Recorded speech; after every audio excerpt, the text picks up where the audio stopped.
A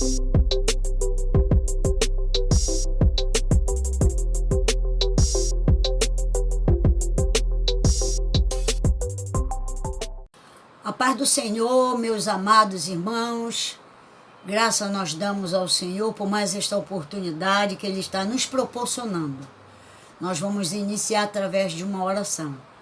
Pai querido, diante da Tua presença, nós queremos Te agradecer pelo Teu amor, Tua misericórdia, que o Senhor venha abençoar, ó Deus querido, cada vida que estará assistindo essa videoaula, que venha ser impactada, abençoada, que o Teu Espírito Santo ele venha trabalhar em cada mente, em cada coração, e que os Teus planos e os Teus propósitos, o Teu objetivo venha ser alcançado através desta videoaula. É o que nós Te pedimos, Pai, Te agradecemos em nome de Jesus. Amém. Eu quero agradecer a Deus por mais esta oportunidade, através da diretoria da nossa EBD, a Delvi, nossa irmã Deise, Siciliano, pastor Ricardo. Queremos agradecer ao nosso pastor presidente a oportunidade de nós estarmos aqui para mais uma vez transmitirmos um pouco da palavra de Deus através desta lição abençoada. Nós continuamos no terceiro trimestre, de 2023, sobre o tema A Igreja de Cristo, o Império do Mal, como viver neste mundo dominado pelo espírito da Babilônia, A nossa lição é a lição 11, que nós estaremos conversando aqui com nossos amados irmãos, a nossa lição, lição 11, que está sobre o tema cultivando a convicção cristã, que estará sendo ministrada pelos nossos amados professores no território brasileiro, dia 10 de setembro, que é o Dia Nacional de Missões. Para mim é um privilégio, é uma honra estarmos aqui ministrando esta aula, porque fazemos parte não só do quadro dos professores, mas somos missionárias, Missionárias, serva do Deus vivo e poderoso, É importante que antes do título existe uma qualificação que é dada pelo nosso amado Senhor, que é o Senhor da igreja, é o Senhor desta obra, E nós estaremos conversando com os irmãos sobre esta aula, que fala sobre cultivando a convicção cristã. Amém? Que nós temos o nosso comentarista, que é o nosso amado professor Douglas Batista, E nós louvamos a Deus por esta oportunidade. Vamos lá. O nosso texto áureo, ele é bem claro. Cultivando a nossa exortação, não foi com engano, nem com imundície, nem com fraudulência. Primeiro Epístola de Tessalonicenses 2:3, escrita pelo nosso amado missionário, apóstolo Paulo. E a verdade prática, ela está bem clara a respeito do que irá tratar essa lição. O cultivo da convicção cristã é imperioso para a prática e a defesa da fé em tempo de adversidades, certo? Então, a importância da prática, Nós temos que ser crentes convictos, temos que ter convicção. Quem nos salvou, quem nos chamou, quem nos alistou para essa tão gloriosa obra, que é transmitir, não só através do conhecimento, mas da prática de vida através da fé. Amém? O conselho que eu dou a você é que você leia a leitura diária. Ela fala profundamente ao nosso coração. Amém? Então nós vamos, o nosso professor, ele nos fala aqui, ele nos dá 1 Tessalonicenses, capítulo 2, do versículo 1 até o 12. Nós temos aqui o que vai ser tratado, E nós vamos começar a falar sobre esta aula. Amém?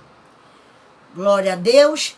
A palavra-chave é convicção. Seja convicto. Convicto, porque quem te chamou foi o Senhor. Amém? Na introdução aqui, o nosso comentarista ele fala: falar de convicção em tempos de relativismo é um convite para andar na contramão de uma cultura intelectual pela qual tudo é relativo e que ninguém pode ter certeza de nada. Isso é o que o relativismo pensa, né? A dúvida é praticamente um dogma em muitos desses setores da sociedade. Por isso, nessa lição, temos a oportunidade de refletir a respeito da convicção cristã. Sim, a fé cristã traz convicção profunda a um coração permeado de incertezas. Eu sei em quem tenho crido. Essa é a base de nós entendermos, né? Em quem nós temos crido, em quem nós temos firmado a nossa casa, né? Ou em que? Tem que ser em Cristo. Amém? Nós vamos conversar aqui, né? O comentarista da lição, pastor Douglas Batista, nos fornece o seguinte para entendermos o tema desta lição. Os objetivos da lição são 3, né? Estimular a convicção espiritual nos cristãos a partir da confiança em Deus. Totalmente. A nossa confiança, ela tem que estar totalmente em Deus, sempre nele. E aí tem 3 tópicos, né? Poder do Espírito, confiança em Deus, fidelidade na pregação. Segundo objetivo, compreender a necessidade de uma vida irrepreensível de modo que glorifique a Deus. E também tem 3 tópicos: retidão nas ações, reputação ilibada, vida irrepreensível. Terceiro objetivo, reconhecer que o amor sacrificial e o abnegado trabalho são essenciais para o crescimento do reino de Deus. Amém? Então, eu quero dizer a você que é importante, você que faz a obra de Deus, você que realiza a obra de Deus, é importante você ter esses 3 objetivos enraizados na sua alma, para que você possa ter êxito na obra do Pai, tá? Ela é sacrificial, tá? Ela é feita com renúncia, mas é através do amor e da fé. Amém? Por aquele na qual nos chamou de forma poderosa e gloriosa. Amém? Na introdução, a palavra-chave dessa lição é convicção. Então vamos definir essa palavra, definição da palavra. De acordo com o dicionário Oasis, convicção é a crença ou opinião firme a respeito de algo com base em provas ou razões íntimas, ou como resultado da influência ou persuasão de outrem, convencimento, tá? Você tem que ser um crente convicto diante de fatos comprovados pela palavra de Deus. E até a arqueologia nos mostra essa veracidade. Amém? Diante das incertezas atuais e dos ataques às doutrinas bíblicas, é indispensável ao crente cultivar uma profunda convicção cristã. Lá em 2 Timóteo, capítulo 1, do versículo 12 ao 14, nos fala, né? Não cabe ao salvo esmorecer em meio às tribulações, mas prosseguir confiante pelo prêmio da soberana vocação, tá? Nós vamos ler aqui, para não ficar só em nossas palavras, aqui na palavra de Deus, tá? Em 2 Timóteo, capítulo 1, do versículo 12, capítulo 1, do versículo 12 ao 14, que diz assim, 12 ao 14, por cuja causa padeço, também isto, mas não me envergonho, porque eu sei em quem tenho crido. Paulo aí tinha convicção da fé dele. Aonde estava focalizada a sua fé? Aonde estava alicerçada a sua fé? E estou certo, convicção, de que é poderoso para guardar o meu depósito até aquele dia. Então, Cristo vai guardar o bom depósito, tá? Esse depósito, a nossa alma, tá? E aí ele continua, conserva o modelo das sãs palavras. Preserve esse tesouro, preserve o que você aprendeu. Guarde. Conserve o modelo das sãs palavras que de mim tem ouvido na fé e na caridade que há em Cristo Jesus. Versículo 14. Guarda o bom depósito pelo Espírito Santo que habita em nós. Amém? O Espírito Santo habita aqui, nesse templo, nesta morada, tá? Então, precisamos preservar o que nós temos guardado como verdade absoluta de Deus. Lá em Filipenses, capítulo 3, versículo 13, na versão ARC diz, irmãos, quanto a mim, não julgo que o haja alcançado, mas uma coisa faço, e é que, esquecendo-me das coisas que atrás ficam e avançando para as que estão diante de mim, tá? Então, irmão, tem que avançar. O que passou, todo o processo, todo desafio vai passando, é vencido, porque nós estamos do lado do vencedor. Amém? Nesta lição estudaremos aspectos espiritual, moral e social que formam a convicção de nossa fé cristã. O objetivo é despertar em cada cristão o desejo de ser um autêntico embaixador de Cristo em um mundo de trevas, tá? Então, é isso que a lição nos traz, despertamento, tá? E convicção diante de coisas, de coisas que precisam ser preservadas na nossa vida. E nós somos, e para que nós possamos ser, né, identificados como embaixadores de Cristo. Amém? Tópico 1, convicção espiritual. Poder do Espírito. Por orientação divina, o Evangelho foi proclamado na Europa. Paulo teve um ponto aqui. Por orientação divina. Orientação e direção.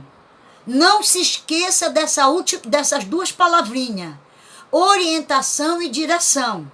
Tá? Divina. Não é terrena. O Evangelho foi proclamado na Europa. Paulo teve uma visão em que um homem lhe dizia, passa a Macedônia e ajuda-nos. Lá no livro de Atos 16:9, né?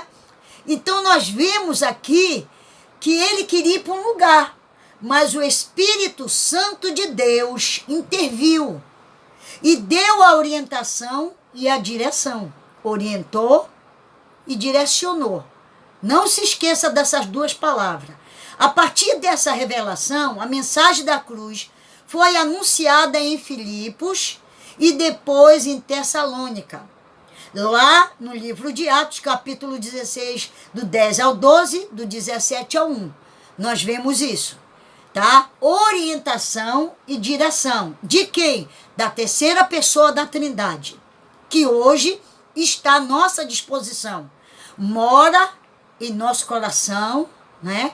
Está conosco para nos orientar em tudo que nós viemos a fazer, para a glória e louvor do nome do Senhor. Amém? O apóstolo deixa claro que o evangelho não foi pregado por mero discurso racional, tá? Mas, sobretudo, em poder, no Espírito Santo e em plena convicção. Entenda uma coisa, tá? Que quem ministra, quem louva, quem adora o Senhor, quem leva a preciosa semente, chorando, gemendo, né?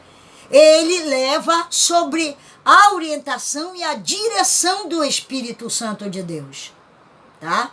Por quê? Porque ele crê. Por que poder? Porque a gente sabe que quando Jesus, ele disse para os discípulos ficarem em Jerusalém, lá em Atos capítulo 1, até que do alto sejais revestido de poder.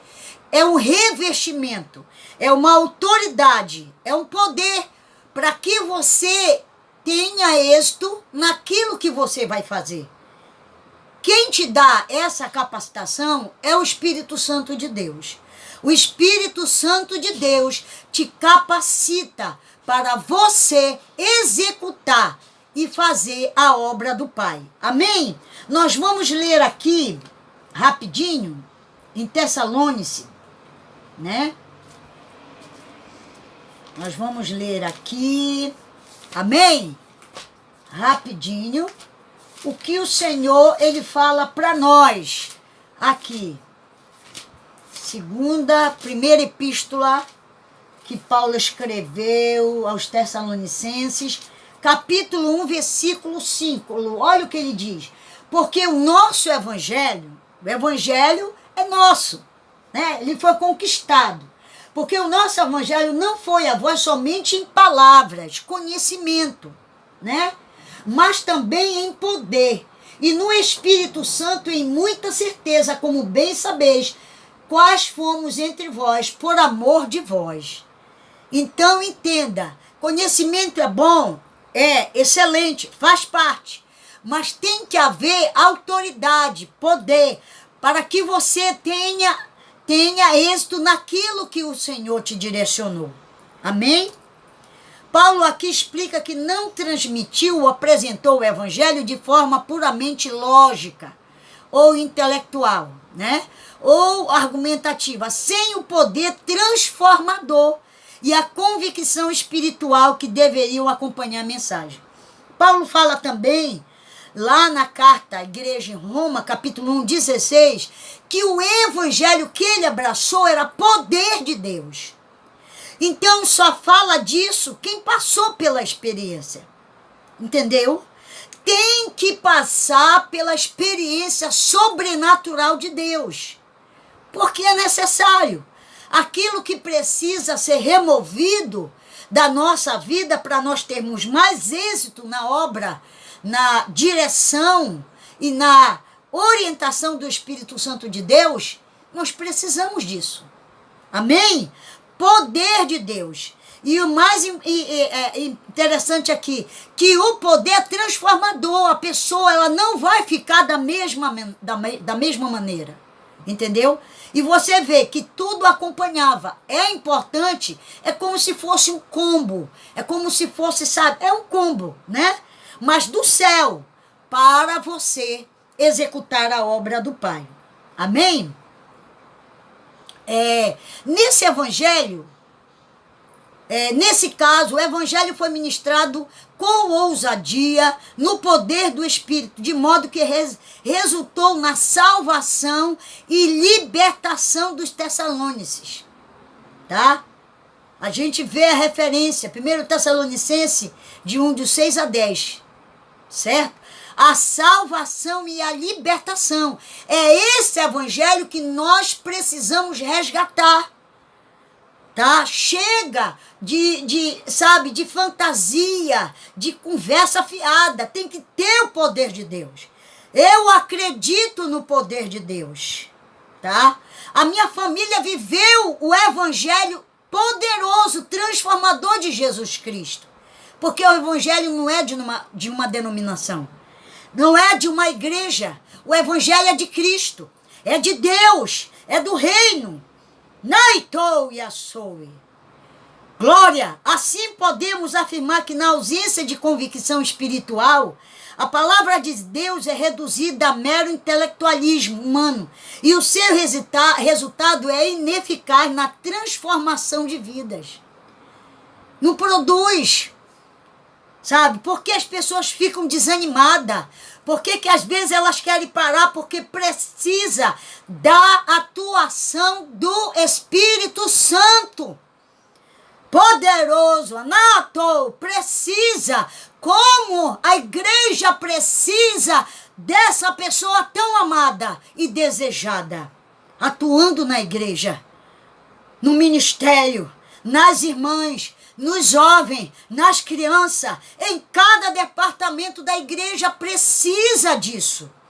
Glória, aleluia. Lá em Mateus, capítulo 7, versículo 29, o que eu quero, o que você quer, e principalmente o que o Senhor do reino quer, é atuar no meio da igreja e através da igreja, que sou eu, é você. Vamos ler aqui 7, no Evangelho de Mateus, capítulo 7, versículo 29. Vamos ver o que fala aqui. Mateus 7, 29. Olha o que o próprio Jesus fala. Olha, porque os ensinava com autoridade e não como os escribas. Há uma diferença. Quem tem unção, há uma diferença. Quem tem a graça, há uma diferença. Há uma diferença, irmão. E quem faz a diferença não é o que a pessoa tem. É o que está armazenado nela. O que o Espírito Santo armazenou. E também 1 Coríntios 2, de 1 a 5. Amém? É por isso que toda pregação e ensino da palavra de Deus deve ter como objetivo transformação de vidas. Tá? O evangelho é isso. Ele é poder de Deus que transforma a vida, que muda a vida. Eu sou um exemplo disso. Quem eu era e quem eu sou. E Deus continua trabalhando na minha vida porque eu deixo, eu quero, eu preciso. A lição principal. O evangelho foi divinamente proclamado na Europa após a visão de Paulo. Tá? Quer dizer, direção e inspiração. Não foi a vontade dele.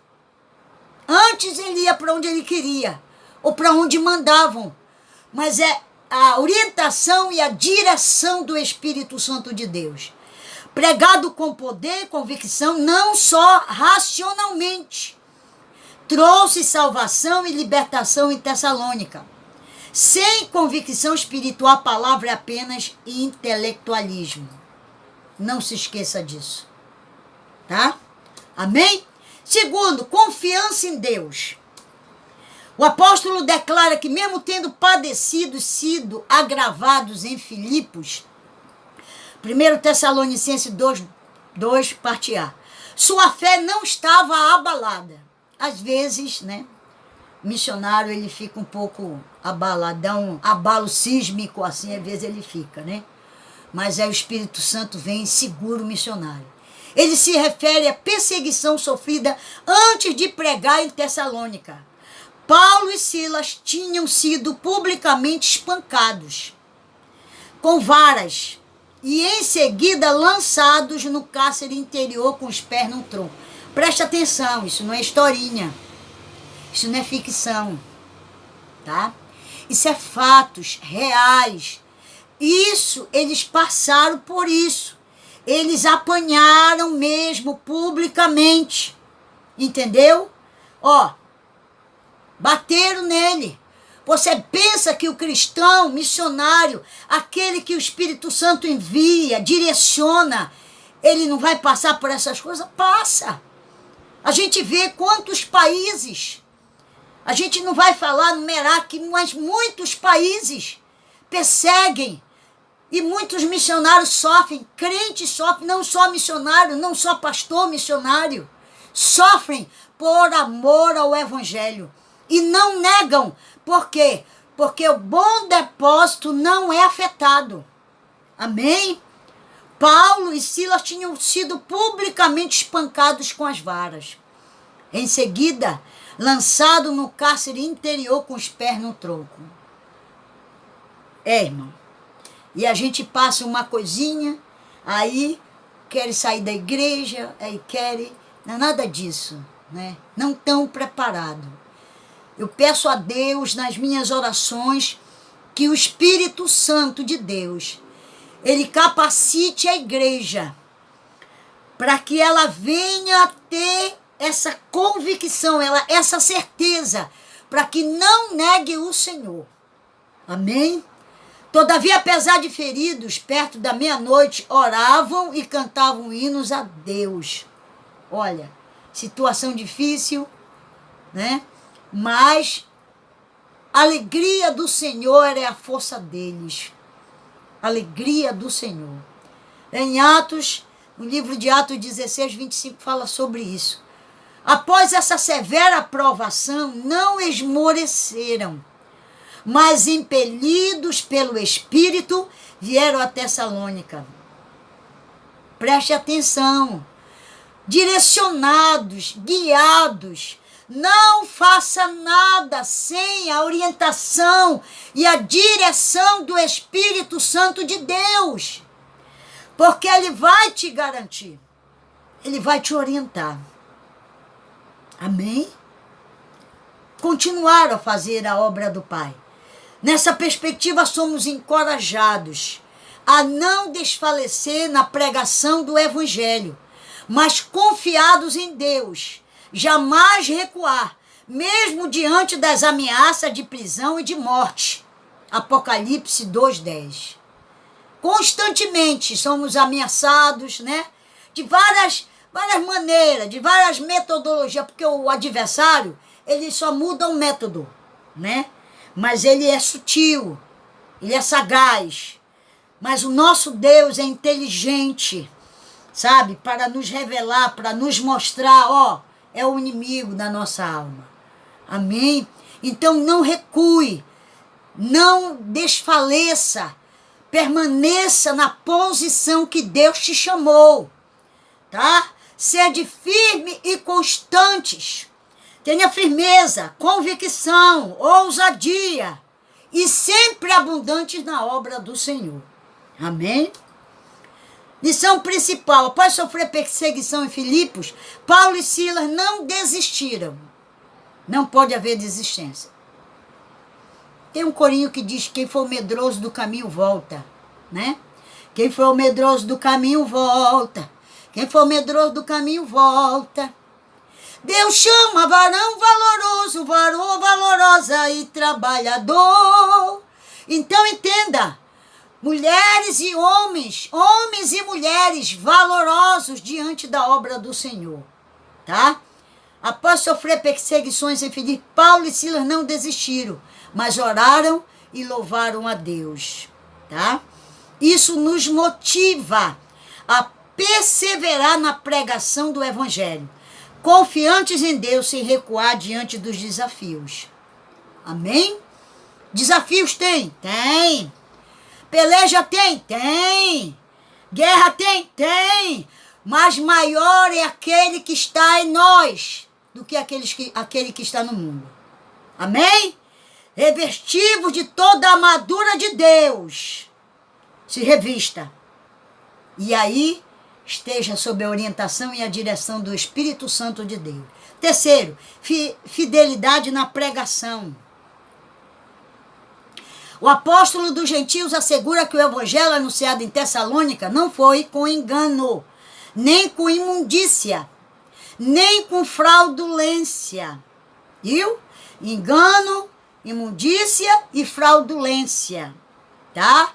São obras da carne. Não foi. tá certo? Paulo pagava na sua própria carne por querer fazer a vontade de Deus. Mostra que a doutrina cristã não procede de fábulas inventadas, condutas imorais ou de artifício para seduzir as pessoas a crerem em mentira. Entendeu, irmão? Ele não só tinha o conhecimento, mas ele era uma pessoa separada para uso exclusivo do Espírito Santo de Deus. E um detalhe, o Espírito Santo, se é morada, ele é santo. E Deus fala, olha, sede santo, porque eu sou santo. Então Deus não vai usar pessoas que têm um estilo de vida enganoso, de imundície e de fraudulência. Amém? Segundo Pedro, segunda epístola de Pedro. Vamos ver o que o nosso irmão Pedro fala lá. Segundo Pedro, capítulo 1, versículo 16, que diz assim, ó. Peraí. Porque não vos fizemos saber a virtude e a vinda do nosso Senhor Jesus Cristo, seguindo fábulas artificialmente, compostas, mas nós mesmos vimos a sua majestade. Tem que passar pela experiência. Tem que ter um encontro real com Cristo, tá? O evangelho, ele é transformador em nós, espírito, alma e corpo. Na versão ARC da segunda epístola, capítulo 1, 16, diz assim: porque não vos fizemos saber a virtude e a vinda de nosso Senhor Jesus Cristo, seguindo fábulas artificialmente compostas, mas nós mesmo vimos a sua majestade, tá? Ok? O termo fábula no grego é o mesmo que mito. De acordo com Pedro, os falsos mestres estão ensinando aos membros da igreja heresias destruidoras e palavras fictícias. Na epístola de Pedro, na segunda epístola, 2:1, 2:3, você vê isso, tá? Eles estavam os falsos mestres. E hoje nós temos pregadores falsos, tá? Nós temos mestres falsos, nós temos missionários falsos, sabe? Tudo não é original, porque não passaram pela transformação do evangelho de poder, tá? Então fica ligado aí. Fica ligado porque eles estão na terra e eles estão no nosso meio. Pedro acrescenta que escarneceram da promessa de Cristo sobre sua volta. O maior perigo é quando não se acredita mais na vinda de Jesus. Os sinais estão aí. As evidências estão aí. Segundo a Bíblia, tá? Eles não acreditam mais. Lá em 2 Pedro, capítulo 3, versículo 3 e 4, diz assim, olha, escarnecedores, tá?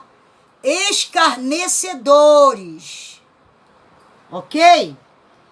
Ó, sabendo disso, que nos últimos dias virão escarnecedores, tá? Andando segundo as suas próprias concupiscências, tá? E dizendo, onde está a promessa da sua vinda? Porque desde que os pais dormiram, todas as coisas permanecem como desde o princípio da criação. Então, eles não acreditam na vinda de Cristo. São pessoas incrédulas, tá? E aí, elas inventam outras coisas. E, infelizmente, eles têm grupo de pessoas que acreditam neles. Ok? Ao contrário, Paulo declara que o evangelho é de Deus e que o próprio Deus o comissionou como arauto, não como para agradar aos homens, mas Deus que prova o nosso coração.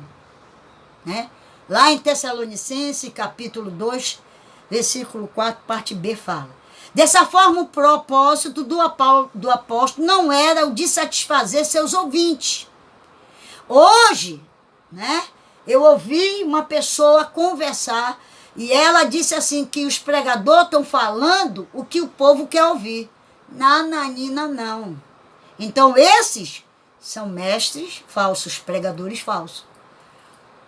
Eu não vou pregar o que o povo quer ouvir, eu vou pregar o que Deus quer falar. Amém?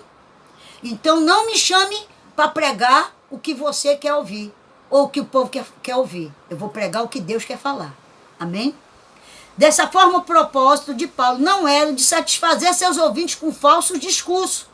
Nesse sentido, somos exortados a manter fidelidade na pregação, repudiar os falsificadores da palavra de Deus e anunciar Cristo com sinceridade.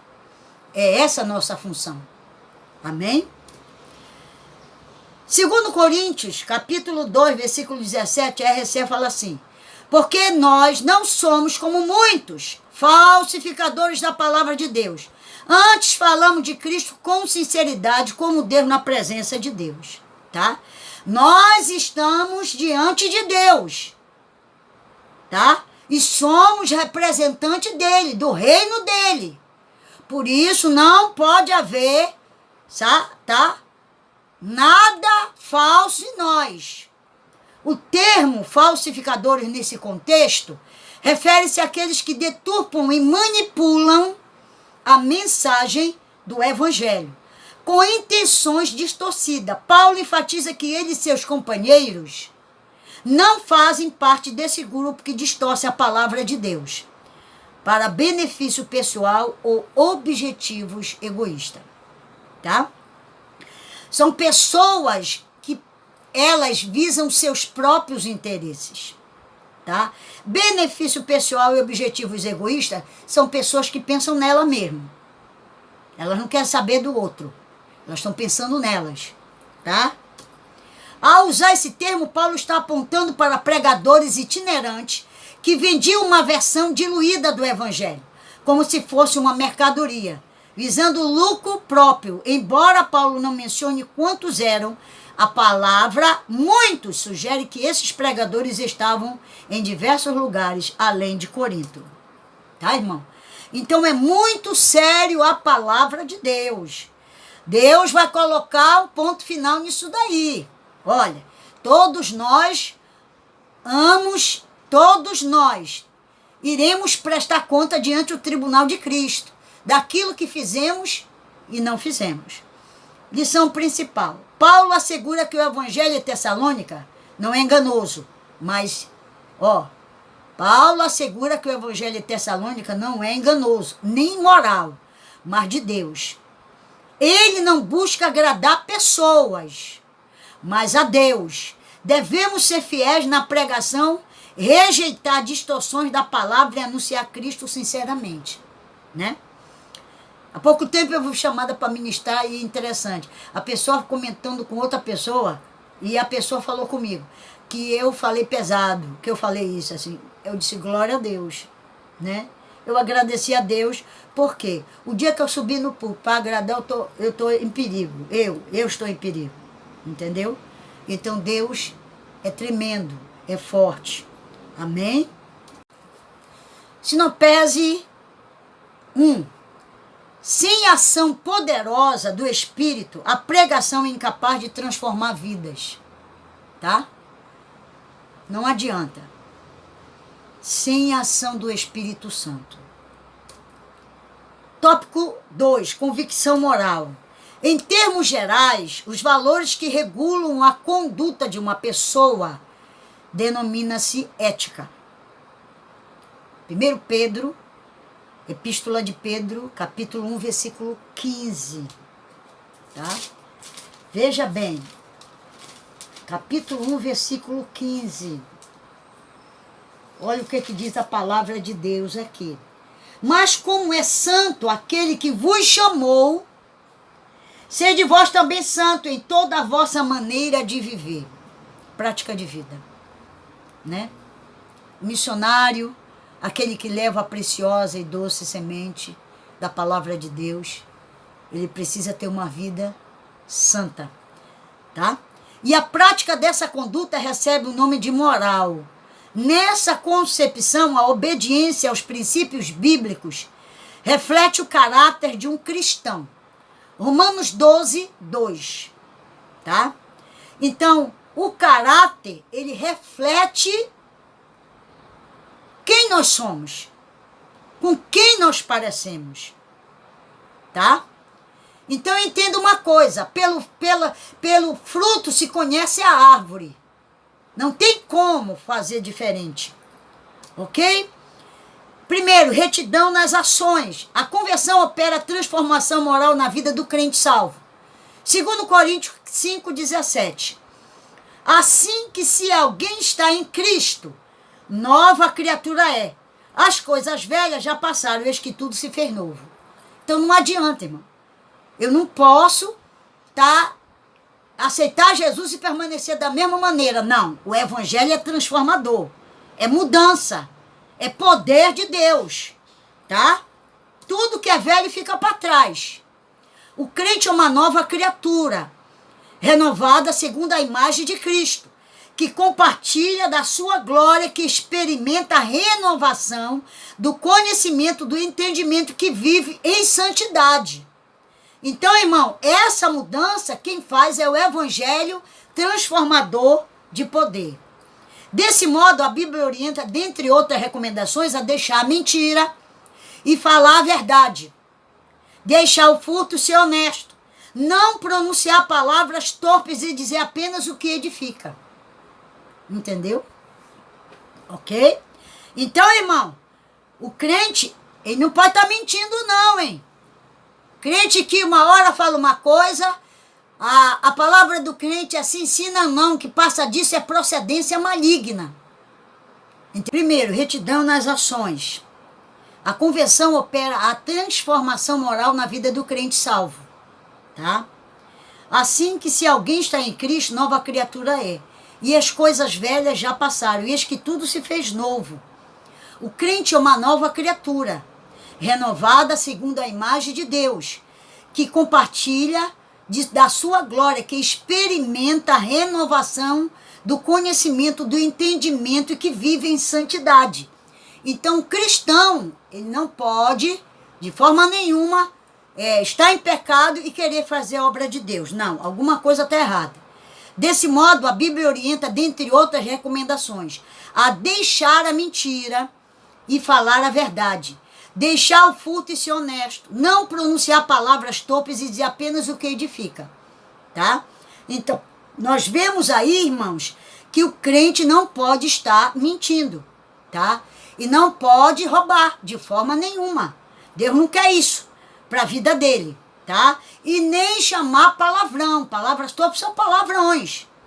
E a gente vê muito crente chamando aí, só Jesus na causa. Tá? Uma vez que acreditamos em Cristo e nos arrependemos de nossos pecados, recebemos uma nova natureza para viver de acordo com a verdade de Deus. Uma vez que acreditamos em Cristo, nos arrependemos de nossos pecados, recebemos uma nova natureza para viver de acordo com a vontade de Deus. Portanto, nosso comportamento deve estar em conformidade com a palavra de Deus. Uma vez que acreditamos em Cristo e nos arrependemos de nossos pecados, recebemos uma nova natureza para viver de acordo com a vontade de Deus. Portanto, nosso comportamento deve estar em conformidade com as Escrituras. Amém? Nesse aspecto, o apóstolo Paulo reivindica a retidão das próprias ações ao afirmar: nunca usamos de palavras lisonjeiras, nem houve um pretexto de avareza. Preste atenção, irmão. Esse é o missionário, o pastor, o obreiro, o servo do Deus vivo que realiza a obra do Pai. Amém? Aqui ele enfatiza que jamais usou de falso sentimento para obtenção de favor. Ainda assevera que sua motivação era desprovida de ambição financeira. Ele não tinha ambição. Você está entendendo? E é sério isso. Somente o falso cristão é que busca poder e influência por meio da bajulação mentirosa. Vamos ver o que ele fala lá na carta à igreja em Roma. capítulo 16.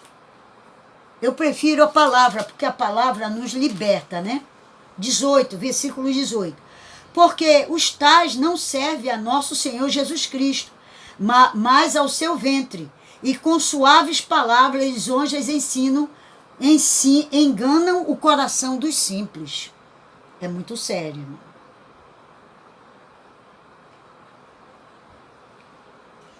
Viu? Tem um comentário aqui na Bíblia Pentecostal que diz assim, olha, Deus quer que os crentes sejam inocentes. É uma palavra do grego, né? Akeraos, naquilo que é mal. Essa palavra significa sem mistura ou puro. Inocente como a criança, cuja mente ainda não teve contato com o mal, nem contaminou-se com os males deste mundo. Tá? Então, irmão, é muito sério. É muito sério a obra de Deus. Aqui na versão ARC diz, e rogo-vos, irmãos, que noteis os que promovem dissensões e escândalos contra a doutrina que aprendeste. Desviai-vos deles, porque os tais não servem ao nosso Senhor Jesus Cristo, mas ao seu ventre, e com suaves palavras e lisonjas enganam o coração dos simples. Tá? Romanos 16, 17 a 18. É muito sério. É muito sério. Logo, a conduta de retidão é uma virtude do crente regenerado. Preste atenção, ela faz parte do caráter transformado pelo poder do Evangelho. Tá? Colossenses 3, 23, na versão ARC, diz, e tudo quanto fizerdes, fazer de todo o coração, como ao Senhor e não aos homens. Epístola de João 3, 18, diz, meus filhinhos, não amemos de palavra nem de língua, mas por obra e em verdade. Né? Lição principal, a conversão transforma o crente moralmente. Tá? A Bíblia orienta a ser verdadeiro, honesto e edificante nas palavras. Paulo reivindica a retidão, sem bajulação por ganho pessoal. Para de bajular, entendeu? Em nome de Jesus, não bajula. Olha, falsos cristãos buscam influência. A retidão é virtude do regenerado, é uma pessoa transformada. Amém, irmão? Segundo, reputação ilibada. Considerando-se portadora de reputação ilibada, a pessoa de reconhecida idoneidade moral, Atos 6:3, veja como Paulo avalia a sua reputação. Ele mesmo fazia uma avaliação dele. Aí Coríntios não lembra, examine-se, pois, o homem a si mesmo, e coma desse pão e beba desse cálice. Então, nós temos que fazer uma avaliação de nós mesmos, segundo a luz da Bíblia. Tá? Se nós estamos vivendo o evangelho verdadeiro, o evangelho transformador, que não é de denominação, é do Senhor o evangelho, e ele é transformador. Então ele fazia uma avaliação dele mesmo, como Paulo avaliava a sua reputação, com esta frase, não buscamos glória dos homens, nem de vós e nem de outros. Isso indica que o apóstolo não trabalhava no reino em busca de reconhecimento humano. Agora, quantas pessoas elas querem isso? Meu Deus, filho de Davi, tem misericórdia de nós. Muitos cristãos na atualidade ficam frustrados quando seus esforços não são reconhecidos pelas pessoas. Preste atenção. Tudo que você fez, tudo que você semeou, tudo que você plantou no amor, na fé, na força do Senhor, foi para o Senhor a recompensa dele. Não espere terrena. É do Senhor. Amém? Deus é justo. Deus é justo. E Deus vê, Deus contempla, Deus avalia. Né? Deus avalia o nosso trabalho. Deus nos avalia. Nós não precisamos de ninguém nos avaliando. Mas Deus nos avalia. Amém? Muitos cristãos na atualidade ficam frustrados quando seus esforços não são reconhecidos pelas pessoas. Não podemos condicionar nosso trabalho no reino ao reconhecimento humano. Nós não podemos, irmão, tá? Trabalhamos para Deus e não para sermos reconhecidos. Essa postura foi adotada por ele em todo lugar, demonstrando a coerência e a integridade de seu apostolado. Ele não procurava obter vantagens e nem honra em parte alguma, tá? Aos Coríntios escreveu que o crente deve gloriar-se no Senhor e não em si próprio, tá? A coisa que me deixa mais alegre é quando eu vejo almas se rendendo diante do Senhor. Que a ministração, e é o que eu tenho pedido nas minhas orações, Senhor, quando eu tiver a oportunidade, que vidas venham ser salvas, não pela minha pessoa, mas pelo poder do Evangelho. E isso me alegra, irmão. Eu volto para casa com a minha alma lavada e enxaguada, pela tua ação, pela parceria. Nós temos um parceiro, que ele é 24 horas. Nós temos um parceiro que ele é colado conosco, sabe? E que ele nos ajuda, nos incentiva, nos estimula, nos motiva, nos dá coragem, ousadia, e se chama Espírito Santo. Amém? Glória a Deus. A conclusão é clara: os que aspiram fama e prestígio caem em tentação e maculam o Evangelho. Nosso viver deve glorificar Deus. A Ele seja glória na igreja, em Cristo Jesus para sempre. Amém? A lição principal: a reputação ilibada é de idoneidade moral. Paulo não buscava a glória humana. Ele não aspirava vantagem nem honra. Buscar fama prejudica o Evangelho. Devemos glorificar Deus em tudo. Terceiro item: vida irrepreensível. Meu Deus.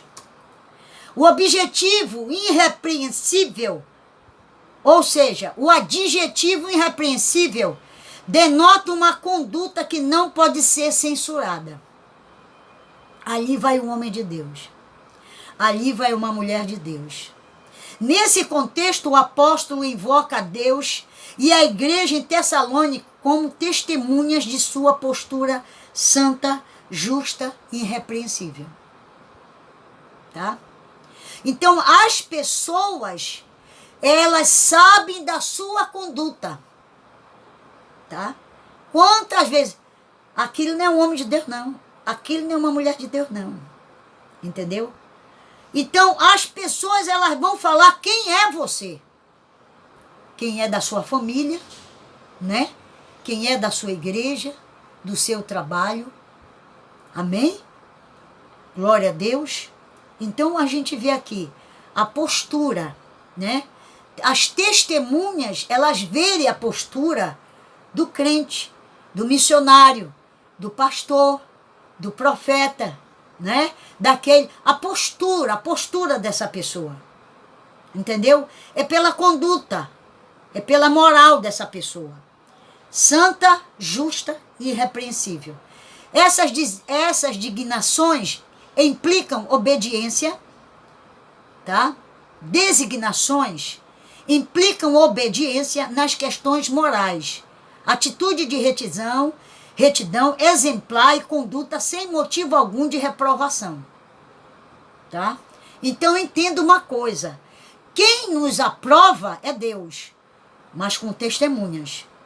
Denotam o padrão de comportamento para com Deus, para com os homens e para consigo mesmo. Primeiro é com Deus, depois é com os homens e depois consigo mesmo. Amém? Ciente da influência que sua vida exercia sobre os fiéis, o apóstolo diz: para vos dar em nós mesmos exemplo, para nos imitar. Ele foi o único apóstolo que falou isso, porque ele tinha moral, né? Tá? Sede meus imitadores, assim como eu sou de Cristo. É forte, né? é muito forte, irmão. Sabe? 12 apóstolos, depois Jesus chamou mais pessoas, como tem chamado até o dia de hoje. Mas ser exemplo já é outra coisa, tá? Segundo Tessalonicenses, capítulo 3, olha o que Paulo ele fala. Capítulo 3, versículo 9. Não porque não tivéssemos autoridade, mas para vos dar em nós mesmos um exemplo para nos imitardes. Meu Deus. Meu Deus, meu Deus. É forte, irmão, é forte. Seja exemplo na sua casa, na sua família. Seja exemplo no seu trabalho, na sua faculdade. Seja referência de um verdadeiro, de um genuíno cristão. Amém? Lição principal: irrepreensível significa conduta inculpável. Paulo busca ser exemplo. Isso implica retidão moral, refletindo compromisso com Deus e influenciando outros. Né? É muito sério, irmão. É muito sério o que a gente está falando, tá? É muito sério. Quando alguém está te observando, alguém está tendo você como exemplo, tenha cuidado. Seja fiel. Seja fiel. Sinopese 2. O crente regenerado possui uma conduta de retidão e uma vida irrepreensível. Regenerado, transformado. Tópico 3. Convicção social. Primeiro, bem-estar comum. Bem-estar comum. O bem-estar comum alcança o homem em suas necessidades físicas e espirituais. Não por acaso a Bíblia fornece instruções para o bem-estar espiritual e social dos seres humanos. O papel da igreja é o de proclamar o evangelho, tá? Vamos ver o que Paulo fala aqui em 2 Timóteo, capítulo 3, versículo 16 e 17. Olha o que ele fala. Toda escritura divinamente inspirada e proveitosa para ensinar, para redarguir, para corrigir, para instruir em justiça, para que o homem de Deus, a mulher de Deus, o jovem de Deus, a criança de Deus, mas principalmente pastores, pregadores, missionários, profetas, né? Olha, para que o homem de Deus seja perfeito e perfeitamente instruído para toda boa obra. Amém? O papel da igreja é o de proclamar o evangelho e aliviar o sofrimento promovendo o bem-estar social entre os irmãos. O que é isso, irmão? Vamos ver o que ele fala aqui. O que Paulo fala? A igreja de Tessalonicenses, né? Capítulo 2, Tiago. Vamos ver o que Tiago fala, irmão de Jesus. Tiago não era brincadeira, não. Tiago tinha uma palavra forte. Vamos ver o que Tiago fala. Capítulo 2, versículo 15 a 17. Ó, vamos ver o que ele fala aqui. E se algum irmão ou irmã estiverem nus e tiverem falta de mantimento cotidiano, e algum de vós lhes disser, ide em paz, aquietai-vos e fartai-vos, e lhes não terdes as coisas necessárias para o corpo, que proveito virá daí? Assim, também a fé, se não tiver as obras, é morta em si mesma. Não adianta falar de amor e eu não mostro amor. O amor é prática. É prática. Amém? Glória a Deus. Eu nunca vou me esquecer de uma experiência que eu tive, eu vou falar rapidinho por causa do tempo. Eu estava em casa eu cheguei da escola dominical, o Espírito Santo de Deus falou para mim assim, preste atenção. Acaba aí e vai no endereço tal, no bairro tal, vai na casa da minha serva tal. Me deu todas as coordenadas. Para me levar uma cesta básica, tá? Cesta básica tem tudo que uma cesta básica contém, certo? E aí eu levei. Tava chovendo, eu levei. Fui lá. Era num bairro distante. Não fui de carro não, hein? Eu fui de ônibus, tá?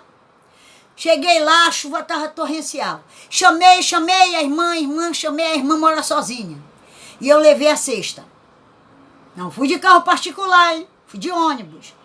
E ali, irmão, chamei, eu disse, meu Deus, eu acho que foi da minha carne. Não foi. O Senhor disse assim, grita mais uma vez. Gritei. A irmã me chamou.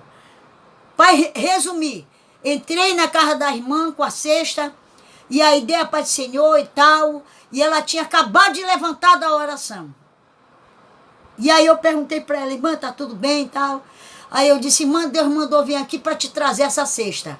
Ela deu glórias, glórias, glórias, glórias. Ela disse que tinha acabado de levantar da oração e pediu para Deus. Ela disse tudinho e o Espírito Santo me deu a lista de uma cesta básica para me levar. Leva açúcar, leva isso, leva isso, leva isso. Irmão, eu chorei. Eu chorei. Essa é a prática do Evangelho. O amor, a fé e o amor. Amém? Glória a Deus. Abacuque registra que os problemas sociais de sua época resultavam do pecado, tais como inversão de valores, violência e injustiça. Ó, tá cheio. E aí você acha que Deus vai operar? Não vai não. Tem que consertar primeiro, tá? Assim o mal social tem origem no pecado. Ciente disso, o apóstolo Paulo escreve, quiséramos comunicar-vos não somente o Evangelho de Deus, mas ainda nossas próprias almas, tá? Então, irmão, é muito sério. O amor é demonstrado, é praticado, tá? Esse sentimento é comparado ao cuidado de uma mãe que se preocupa e protege os filhos. Também é equipado ao procedimento de um pai amoroso que se interessa pelos problemas dos filhos. Entendeu? Então, irmão, nós precisamos nos preocupar com as pessoas. Nós não podemos preocupar só com o que ela vai nos oferecer. Não. Não. Não é só a lã. Não é só a gordura da ovelha, se preocupar com a ovelha, amar a ovelha, cuidar da ovelha. Amém? Glória a Deus. Para que a ovelha ela venha se sentir protegida. A ovelha é a ovelha. Ela se sente protegida, amada. Quando precisa de medicamento, vai cuidar da ovelha. Amém? Esse é o evangelho de poder transformador. Era assim que Paulo encorajava, confortava, servia de exemplo à igreja, tá? Paulo não era só poder, mas ele entrava na parte social. Nessa direção, o dever cristão engloba a moral e o social. A dedicação exclusiva de uma parte em detrimento da outra não retrata o evangelho de Cristo. O evangelho é completo, irmão, tá? É como Tiago fala. A fé sem obras é morta, tá? Então, as duas coisas têm que estar juntas, é uma fusão, tá? É como se fosse duas barras de fé, duas barra de ouro. Elas se fundem, tá? Elas se fundem, fé e obra. É uma barra só. Tem um peso. Essa única barra, ela tem um peso diante do reino de Deus. Amém? Amor e obra, tá? Amém? Tiago, capítulo 4, 17, ele fala, aquele, pois, que sabe fazer o bem e não faz, comete pecado. Se você sabe que um irmão teu está precisando da tua ajuda e você se exclui dele, pelo amor de Deus, irmão. Amém? Glória a Deus. Devemos viver afastado do pecado, ao mesmo tempo que estamos dispostos a servir as pessoas por amor. Caso contrário, corremos o risco de realizar ações apenas por aqueles que podem nos beneficiar de alguma forma. Nós tivemos um caso, né, que uma irmã nossa, amiga, a gente considerava muito, ficou dodói e Deus preparou e levou. Mas o esposo queria que a gente ficasse com ela. Eu disse, eu fico, mas não precisa me pagar. As outras irmãs receberam. Amém, irmão. Todo trabalhador é digno do seu salário, né? Mas eu fiz por amor. Eu não quis receber, né? Eu não quis receber. Você está entendendo? Eu me disponibilizei em amor, naquilo que ela precisava, e eu fiz o que ela precisava que eu fizesse. Está entendendo? Então, Deus é que sabe. Deus é que conhece. Tá? Amém? Vamos lá. Lição principal. A Bíblia guia o bem-estar físico e espiritual. A igreja prega e ajuda socialmente.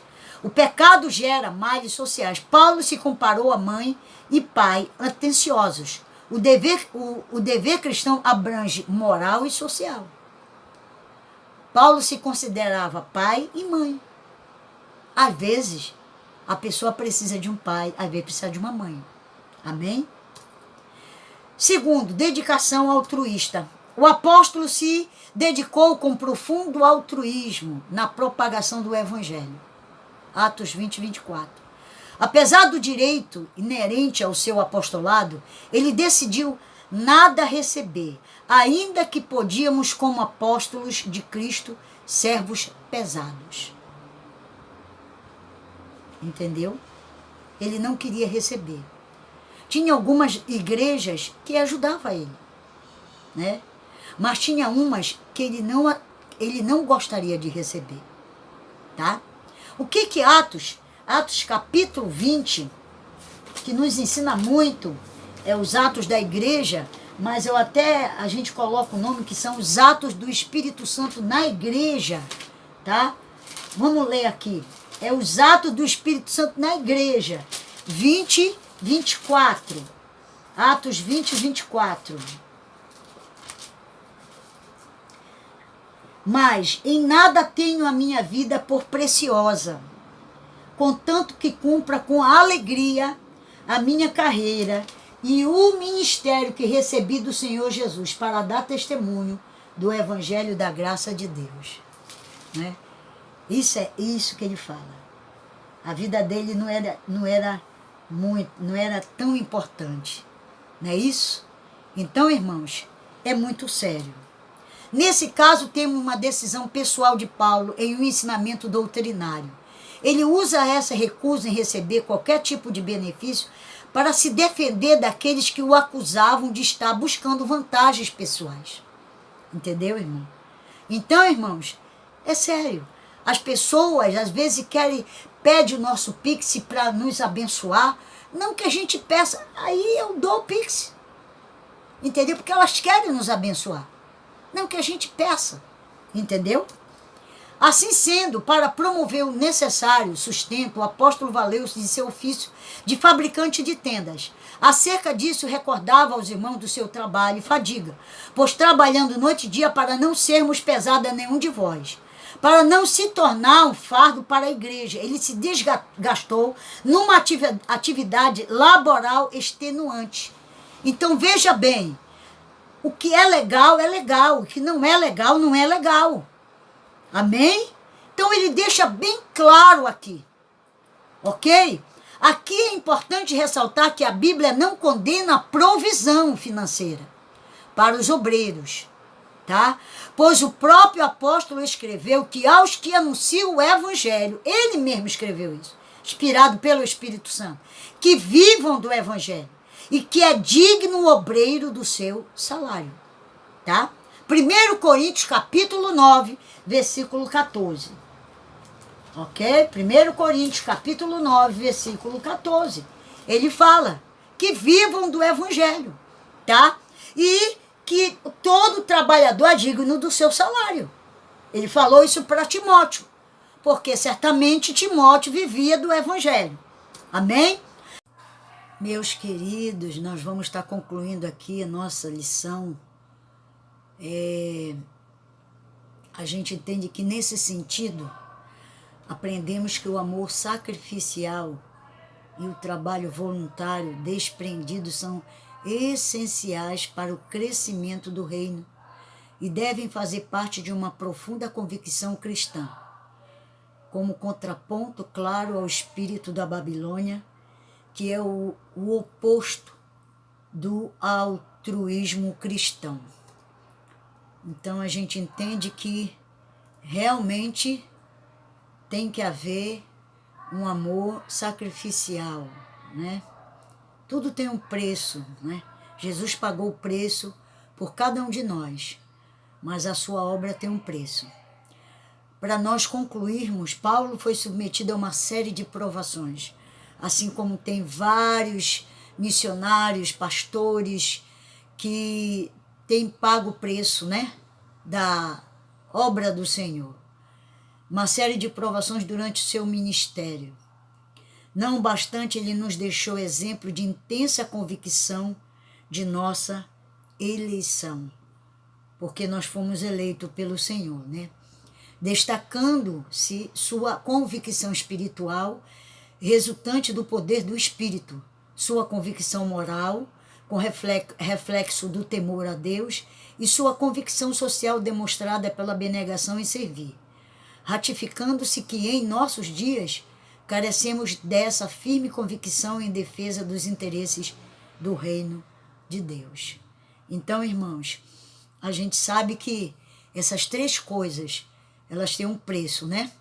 Convicção espiritual. Ela resulta de uma manifestação espiritual. Convicção. Ela reflete o nosso temor a Deus. E a nossa abnegação em servir. Amém? Que Deus possa te abençoar, que o Espírito Santo de Deus possa direcionar a sua vida, e nós vamos estar concluindo com a oração. Amém? Pai, eu quero te agradecer por cada ouvinte, por cada pessoa que vai viralizar, Senhor, este vídeo da EBD. Que o Senhor venha abençoar cada vida, que o Senhor venha abençoar aqueles que irão compartilhar, que o Senhor venha abençoar cada família, cada lar, para a glória e louvor do teu nome. Continua conosco, que o Senhor venha ser a nossa maior motivação, para a glória e louvor do teu nome. Em nome de Jesus, amém. Que Deus te abençoe, em nome de Jesus, amém. Que o Espírito Santo de Deus possa direcionar a sua vida, e nós vamos estar concluindo com a oração. Amém? Pai, eu quero te agradecer por cada ouvinte, por cada pessoa que vai viralizar, Senhor, este vídeo da EBD. Que o Senhor venha abençoar cada vida, que o Senhor venha abençoar aqueles que irão compartilhar, que o Senhor venha abençoar cada família, cada lar, para a glória e louvor do teu nome. Continua conosco, que o Senhor venha ser a nossa maior motivação, para a glória e louvor do teu nome. Em nome de Jesus, amém. Que Deus te abençoe, em nome de Jesus, amém.